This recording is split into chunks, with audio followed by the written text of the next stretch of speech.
Same parliament ఎన్నికల్లో భాగంగా అదే రామగిరి జిల్లా కింద పెద్దలు శ్రీధర్ బాబు గారు, ఎంపీ అభ్యర్థి వంశీకృష్ణ గారు, మరి ఈ ప్రాంత నాయకులందరం కలిసి కూడా అక్కడ ఉపాధి హామీ పని కూలీ పని చేసే వాళ్ళ దగ్గరికి వెళ్ళి మీటింగ్ ఏర్పాటు చేసినప్పుడు అక్కడ వాళ్ళు అడిగారు, సార్ మాకు మా ఊర్లో ఏదైనా కంపెనీ పెట్టారా సార్ అని చెప్పని అదే గ్రామానికి సంబంధించిన వారందరూ అడిగారు.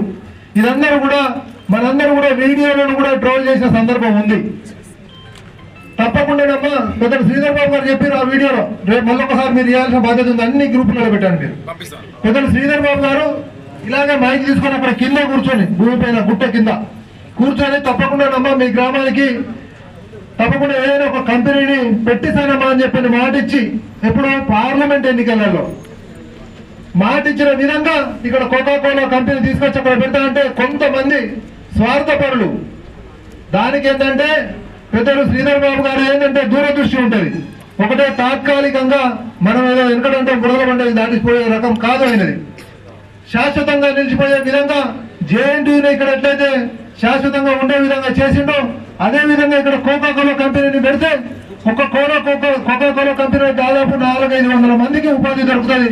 దానితో పాటు ఇక్కడ ఇండస్ట్రియల్ కారిడార్ అనేది ఏర్పాటు చేస్తే మరికొంతమంది కూడా ఉపాధి దొరుకుతుంది అనే ఉద్దేశంతో ఆ ప్రభుత్వ భూమితో పాటు అసైన్ భూమితో పాటు ఇంకొంత ప్రైవేటు భూమిని కూడా ఐడెంటిఫై చేయండి అని చెప్పని ప్రభుత్వ పరంగా అధికారులకు ఆదేశాలు ఇస్తే కొంతమంది గిట్టని వాళ్ళు మన వాళ్ళను కూడా డైవర్ట్ చేసి పడేసారు.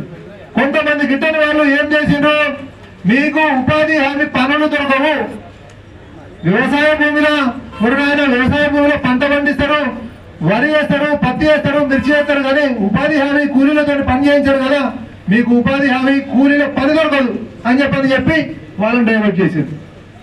ఈరోజు అధికారులు అక్కడికి పోయి చూసేస్తాం, మీకు గిట్టుబాటు ఏదైతే జరగాలో అది ఇస్తామని చెప్పి వాళ్ళ అధికారులు వస్తే అడ్డగించే ప్రయత్నం చేసి వారికి మందు ఏర్పాటు చేసి ముందు రోజే వారికి సమాచారం వస్తే మందు విందు ఏర్పాటు చేసి ఏ సంబంధం లేని వారిని అడ్డంగా కూర్చోబెట్టి రాజకీయం చేస్తా ఉన్నారు. పెద్దలు ఇందాక చెప్పినట్టుగా తరిమి కొట్టే రోజులు వస్తాయి కబర్దారని చెప్తా ఉన్నా. ఎవరైతే అభివృద్ధిని అడ్డుకుంటారో, ఎవరైతే ఆ గ్రామానికి సంబంధించిన వారు ఫ్యాక్టరీని కానీ మేము రేపు ఇప్పుడు రత్నాపూర్ మీకు పెద్దలకు విన్నపం ఏంటంటే మా రత్నాపూర్ గ్రామానికి సంబంధించిన కొండ అంజన్న గ్రామ శాఖ అధ్యక్షుడు నిన్నటికి నా దగ్గరికి 5 నా దగ్గరకు వస్తే మీటింగ్ తదనంతరం మీరు 30 మంది నాకు కలవాలి, 30 మందితో మీటింగ్ ఏర్పాటు చేయాలి, తెల్లారి రత్నాపూర్ లో కూర్చోవాలి, అభివృద్ధిని అడ్డుకుంటా ఉన్నారు, మన సత్తా ఏదో చూపించాలని చెప్పి నేను వారికి కూడా మీటింగ్ పెడతాం.